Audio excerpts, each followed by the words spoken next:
Hello, I'm Jonasz Rewiński and this is Military Mind. Armed conflicts, defense and security, land, sea and air. We've got you covered. Overnight, into the 28th of July, Russian forces launched more than 100 drones at Ukraine. Authorities across multiple cities reported explosions and damage to civilian infrastructure. The head of the Dnipro Regional Administration reported that one person was wounded in Russian strikes and civilian infrastructure was damaged as a result. Russian forces also attacked a passenger minibus in Kherson with a drone, wounding one woman. The driver and the remaining passengers were unharmed, although the vehicle's windshield was shattered.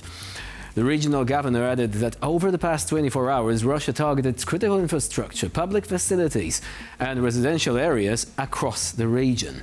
In total, 3 people were killed and 10 others were injured. Further north, Russian forces struck a residential neighborhood on the outskirts of Sumy with guided bombs. 3 civilians were wounded in the strike. Meanwhile, in Russia, a Ukrainian drone struck a civilian passenger bus in the town of Shebekino. According to local authorities, 19 civilians were wounded. Moscow and the capital region were also targeted by nearly 400 Ukrainian drones. Fires broke out at warehouses and other civilian facilities. Another drone crash sparked a fire at an industrial site in Chekhov. In a village outside Moscow, a warehouse belonging to the logistics company 3PL also caught a fire following a drone strike. A Wildberries warehouse is also located nearby. In occupied Crimea, explosions were reported overnight near the Kacha military airfield. Residents also reported an explosion in the Sevastopol area, where another Russian military airbase is located. On the front line, Deep State reported an expansion of the Russian zone of control near the border north of Kharkiv. Russian sources claim that Moscow's forces have captured parts of several settlements along the border and fighting continues near Ivanivka. However, according to the Deep State map, all of the settlements mentioned remain under Ukrainian control. Ukrainian military analyst Bogdan Miroshnikov also reports that the situation is deteriorating on the left bank of the Oskil River, where both the grey zone and the area under Russian control continue to expand, reducing the size of the Ukrainian bridgehead. According to Miroshnikov, Russian forces are increasingly infiltrating Ukrainian positions in small assault groups. He estimates that the bridgehead may not be sustainable for more than 3 months. On the right bank of the Oskil River, he says Moscow's forces are committing increasing numbers of infantry to relieve isolated Russian units still operating in central Kupiansk. Modern warfare continues to change rapidly. Where infantry once charged into battle, risking their lives under machine gun fire, robots are now the first to enter the fray. Soldiers of the 33rd Separate Assault Regiment recently carried out what could be a model operation of the future, reducing a fortified Russian defensive position to complete ruin. Supported by a swarm of aerial drones, the assault troops deployed 2 ground-based robotic systems equipped with the legendary Browning M2 large-caliber machine guns.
And there are really a few videos that show the Ukrainian approach to modern warfare so effectively.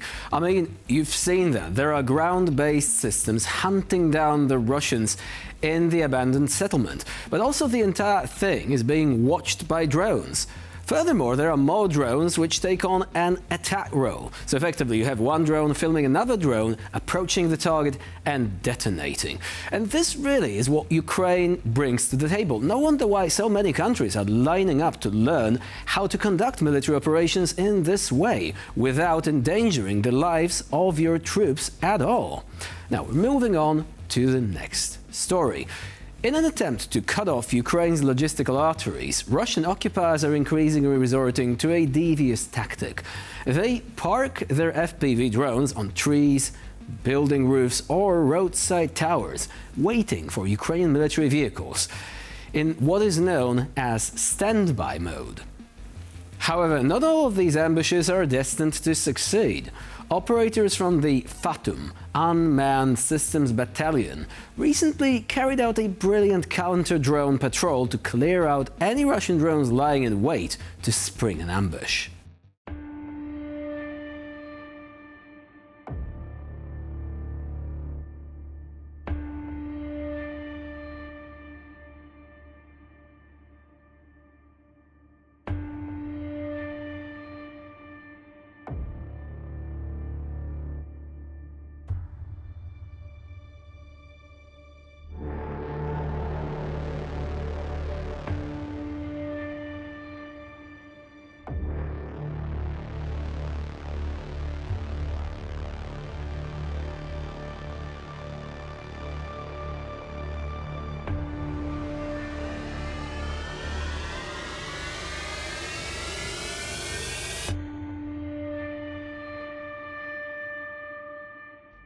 Ukrainian long-range suicide UAVs, including the well-known FP2 models, have recently been involved in massive combined strikes against the energy infrastructure that Russian forces use to support military bases, air defense systems and logistical hubs.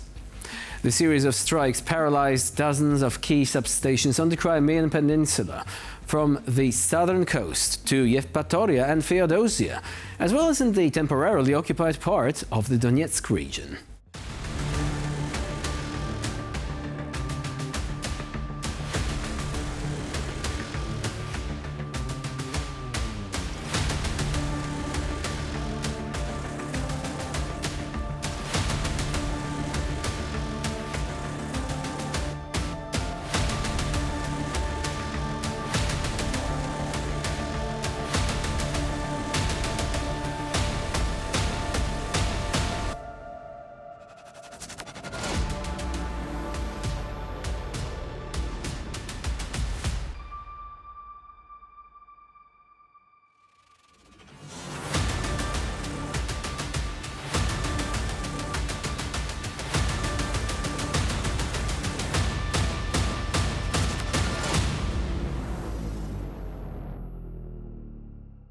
And with this, we conclude today's edition of Military Mind. Stay with us here on TVP World for more latest news, updates and commentary.